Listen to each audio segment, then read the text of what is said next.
హైదరాబాద్ శిల్పకళా వేదికలో శిక్షణ పొందిన సర్వేయర్లకు సర్టిఫికెట్స్ ప్రదానం చేశారు. అభ్యర్థులకు సీఎం రేవంత్ రెడ్డి సర్టిఫికెట్స్ అందించారు. ఏడాదిలో 60,000 ఉద్యోగాలు భర్తీ చేస్తామన్నారు. ఏ ప్రాంతానికి లేని చరిత్ర తెలంగాణకు ఉందని తెలిపారు. అధికారంలోకి వచ్చాక 60,000 ఉద్యోగాలు ఇచ్చామన్నారు. ఉద్యోగులు కష్టపడితే ప్రజా సమస్యలు పరిష్కరిస్తేనే తెలంగాణ ప్రభుత్వానికి మంచి పేరు వస్తుందని సూచించారు. తమ సైన్యం ప్రతినిధులు మీరేనని, తెలంగాణ నిర్మాణంలో భాగస్వాములు కావాలని పిలుపునిచ్చారు.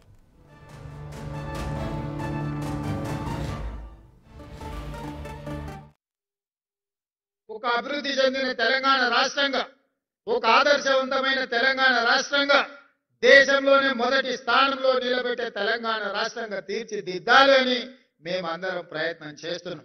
అందుకే ఈనాడు తెలంగాణ యొక్క ప్రణాళికల్ని భవిష్యత్తు కోసం మనం రచించుకోవాలని తెలంగాణ రైజింగ్ 2047 అనే ఒక విజన్ డాక్యుమెంట్ తీసుకురాదలుచుకున్నాం.